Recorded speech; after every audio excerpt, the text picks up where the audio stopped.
Hi, I'm your host Dave Kemp, and this is Future Ear Radio. Each episode, we're breaking down one new thing, one cool new finding that's happening in the world of hearables, the world of voice technology. How are these worlds starting to intersect? How are these worlds starting to collide? What cool things are going to come from this intersection of technology? Without further ado, let's get on with the show. All right, so we're joined here today by Ryan Kraudel. Ryan, tell us a little bit about who you are and what you do. Hey, Dave, it's great to be here. Ryan Kraudel. I head up marketing at Valencell, which is a biometric sensor technology company that integrates biometric sensors into wearables and hearables and a variety of other different devices out in the market today. Awesome. So, for those listening, I really, when I started this podcast, Ryan was one of the first people that I wanted to bring on.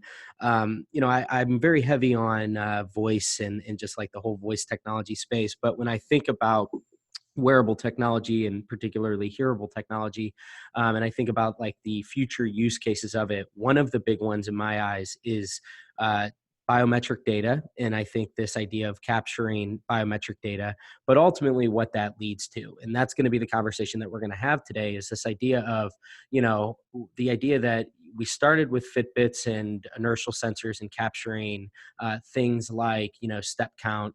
And as so much technology seems to be, you have these stages where it seems a bit gimmicky, and then it evolves and, it gets more and more sophisticated. And this type of stuff that Ryan's company is facilitating, the type of sensors that these, these types of sensors and the things that these things can do, they're really opening the door to some very, very cool avenues. So let's start there, Ryan. Why don't you share a little bit about Valencell and just the way in which your PPG sensors work and some of the different things that those PPG sensors can do? Sure. Yeah, happy to. So Valencell focuses explicitly on what are known as PPG sensors. It's an optical-based technology that measures heart rate and heart rate variability and cardiac efficiency and a variety of other different biometric indicators. That sensor technology at Valencell is specifically designed to be integrated into wearables, hearables, and other devices that are worn on the body. The easy way to think about the technology is the green blinking lights on the back of a smartwatch or a fitness band.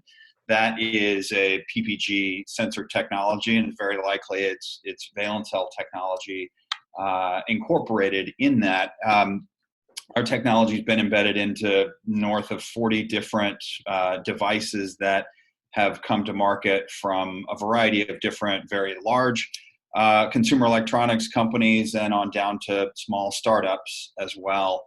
And it's interesting to see how this market has developed, because most people think of wearable devices today as smartwatches, fitness bands, audio earbuds, you name it. And that there's certainly a tremendous amount of growth in that sector now. But as it relates to the sensor technology that goes into these devices, that technology is getting deployed into a wide variety of different form factors and use cases and applications. So things like hearing aids, health and medical devices, industrial safety devices, military and first responder radio earbuds, AR and VR headsets, smartphones. There's a pretty broad range of different devices now where this sensor technology is getting embedded. And of course, that leads to a much broader, much deeper set of biometric data from a wide variety of people doing a wide variety of activities. And so that's really kind of set the stage for where we go next in this growth market around wearable and hearable devices. So one of the things that you just mentioned there, you said hearing aids and just the fact that these things are being embedded in more and more devices. And I think that, in some of the conversations we've had, one of the things that's happened, recently is that call it Moore's Law, or just the fact that the sensors themselves have become small enough that you can embed them on, probably one of the smallest wearable devices out there, an open fit receiver-in-the-canal hearing aid. And I think that's just a really telling sign that, again, when we think about like these emerging technologies, a lot of that is, it's like the vision was there, but you got to almost wait for it to become feasible enough to embed it. And so I think it's a really cool thing that you now have these sensors that are small enough to fit onto something like a hearing aid, so that, again, an all day device that you're wearing in your ear, a really good place in the body to be capturing this type of data for long periods of time.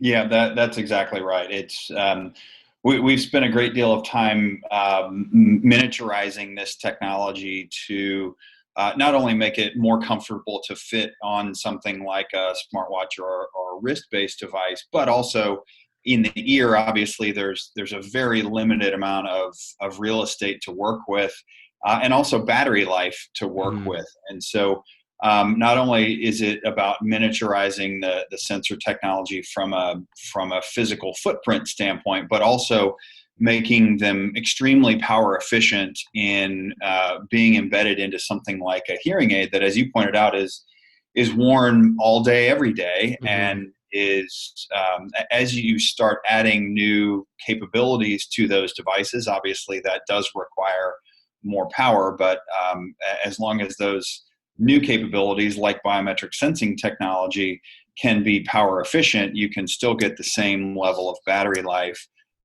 with those existing devices, and obviously adding some tremendous additional capability beyond just the hearing augmentation. Yeah, and so I know that, we've talked before about how exactly the PPG sensor works, but I think it's important, without going too much into the weeds, can you give us a broad idea of how that technology works? Because I think it's important to point out, and the reason being is that once you kind of understand it, you can realize why it's possible that you can start to actually capture new metrics like you guys are already starting to do this year. Talk a little bit about how this works and why it's enabling the ability to now capture things like blood pressure with a PPG sensor.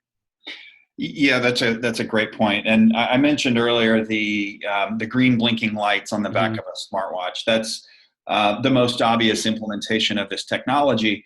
And what those lights are doing is shining light into the body and then measuring how much of that light is reflected back based on blood flow. That's how these PPG sensors work. And in fact, the methodology of PPG has been around for decades, if not longer, and is still used in hospitals and healthcare facilities. The finger clips or the earlobe clips that take your vital signs when you go to the hospital or go to a doctor's office, that is using PPG, the methodology of PPG, shining light into the body, measuring how much of that light's reflected back based on blood flow. The challenge when you put that technology into a wearable device is that it's extremely sensitive to motion. So if you think about the physics of what's going on, shining light into the body clearly scatters that light as it hits the human tissue. And when you put that technology into a wearable device, by nature of the device itself, people are moving around while they're wearing those devices, and that scatters that light even further, to the point where, just to give you a frame of reference, the amount of light that's coming back into that sensor that's actually based on blood flow at any given time is less than 1%. So you're literally trying to find a needle in a haystack, and then pull as much of that information out of that signal as possible. And something else you touched on earlier, Dave, is what one of the main reasons why PPG sensors have become the dominant sensor technology or sensor modality in wearables today.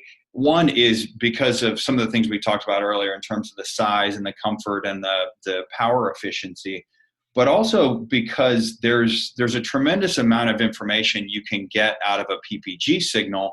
Most of the wearables today and hearables today use that PPG sensors primarily for heart rate and other activity tracking. But there's a tremendous amount of additional information, more advanced metrics and more insightful metrics that you can get out of the PPG waveform, as long as that sensor technology is accurate enough and you apply the right algorithms and machine learning to that sensor signal to be able to pull out things like heart rate variability, which is the time between beats of the heart.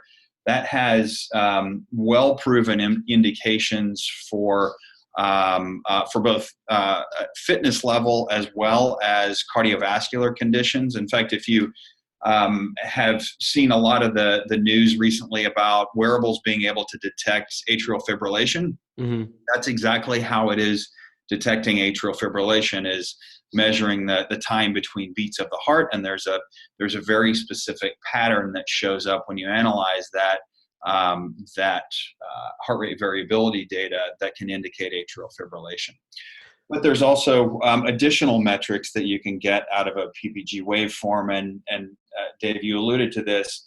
The latest thing we are working on now and rolling out now is the ability to measure blood pressure with this same sensor technology. So if you think about the massive problem that is hypertension and high blood pressure, so just to give you a few stats, according to the World Health Organization, there's over 1 billion people around the world that have high blood pressure. And just here in the US, about a third of those people don't even know they have it. So the ability to identify some of those pre-hypertensive people before they move into full hypertension, using a device that people wear on a daily basis anyway, has the huge potential to really put a dent in this problem around hypertension, and at a minimum help people understand when they're going down that path, and give them an opportunity to take some preventative measures and track that on an ongoing basis to see how they're progressing. So like for me, the way I think about this is, we see a lot about the rise of AirPods, and you see, just the mass proliferation of the Apple Watch, and this idea that people are wearing these types of devices for longer periods of time throughout the day. And for me, one of the most profound elements of these type of wearable devices being outfit with the sensors that Ryan's company is, basically on the forefront of pioneering. I think that what we're moving toward is this future where we're creating individualized longitudinal data sets. And that is really profound, because if you think about a lot of the different metrics that these sensors capture, heart rate, now blood pressure, these are things that you're maybe logging once or twice a year when you go and you see that physician.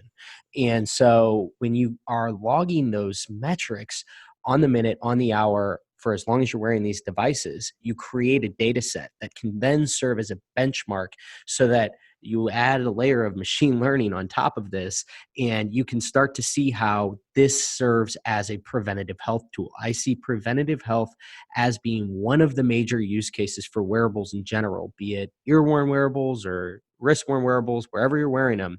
I think it is a massive shift in the way in which we view our health. And I think that if you're more intelligent about the benchmark that you have, and you can then compare that data that you're recording all the time against it, you can start to detect threats in your health, whether it be something as minor as, based on all of the data, if it's an ear-worn device, maybe it's the tympanic membrane that's radiating your body temperature, and it's flagging you that you have a fever, or it's something as dramatic as detecting atrial fibrillation.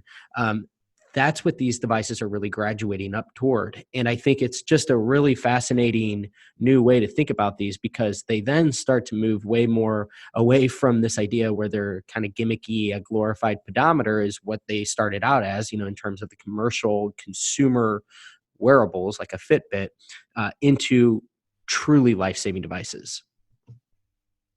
Yeah, I certainly agree there, and it's interesting. We've been at this, making this sensor technology for more than 10 years. So going back to 2006 was when the company was first founded. So that was before the word wearables existed, let alone the whole market. And it's been fascinating to see the growth and the progression of the market. Certainly, it started out what I refer to as that first phase of growth in the wearables market was all about basic activity tracking. How many steps did you take? How many calories did you burn? That kind of stuff, which is mildly insightful, but the utility of that runs out very quickly. And that's, I think, why you're seeing now this second phase of growth, part of which is being driven by the sensor technology and obviously the advancements there.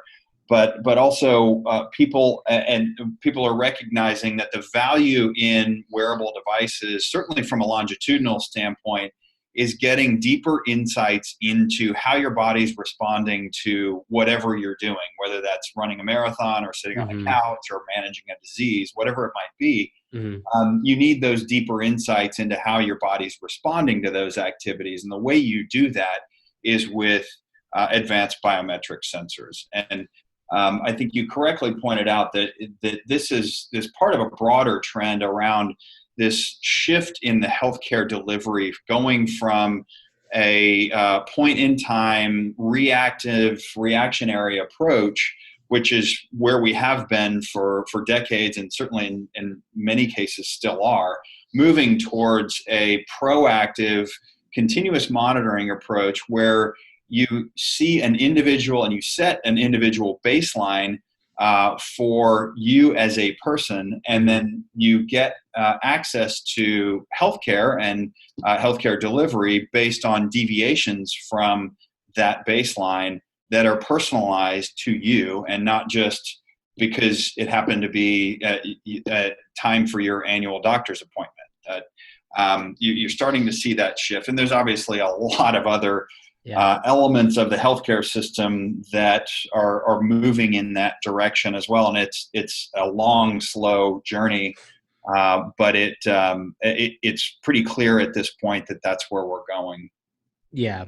And just as a side note, for me being from the hearing aid industry, I can't help but sort of just salivate almost at the idea of, hearing aids being repurposed as, the secondary use case being these biometric monitors. And you think about the older cohort that tends to wear hearing aids, and just the fact that, obviously as you age, you're more prone to disease and so forth.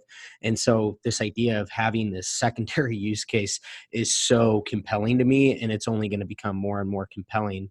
So as we wrap up here, can you share with us, you obviously are working on making blood pressure a new facet of this, without going and revealing any of the top secrets or anything at Valencell. Can you share, sort of what's on the horizon for you all? Yeah, so obviously, blood pressure and other advanced metrics along those lines are a key area of focus for us. And I'll just say, it's been also interesting to see as we've advanced the sensor technology. In parallel, the advancements that have been made on the data science aspect of the technology, particularly as it relates to machine learning, have been a huge element to enabling these new capabilities that go along with this sensor technology now. So, as an example, we would have never gotten to the ability to measure blood pressure, certainly as quickly as we have, without applying machine learning techniques to the biometric sensor data. So we're really excited about the possibilities that Mhm. lay in the future around the continued application of machine learning techniques to biometric sensor data, especially as you get these hundreds of millions of these devices proliferated around the world on different people doing different things in different contexts. Frankly, we don't know all of the things that we're going to discover at this point when you start applying those machine learning techniques. But there's certainly a long runway of capabilities there. The other thing, especially given your interest in voice and your audience's interest in voice, the other thing that I'm personally really excited about is the combination of the biometric sensor technology and the voice assistant technology Yes. in hearables and certainly in hearing aids as well. So if you think about in the context of a personal health device, if you've got the biometric sensors continually measuring the different biometric indicators for an individual, and if there is identified a deviation in that baseline that I talked about earlier, a voice assistant comes up and asks some very relevant questions about what's going on at the time, how the person's feeling, are they in pain, where are they in pain, what are they doing at the time, and all of that contextual data that can serve as inputs via a voice assistant and voice integration into these devices, combined with the biometric sensor data, presents a huge opportunity for new and different applications, and really helping people ultimately live longer, healthier lives. And that's really what we're focused on here. It's so funny you say that, and I should have mentioned that.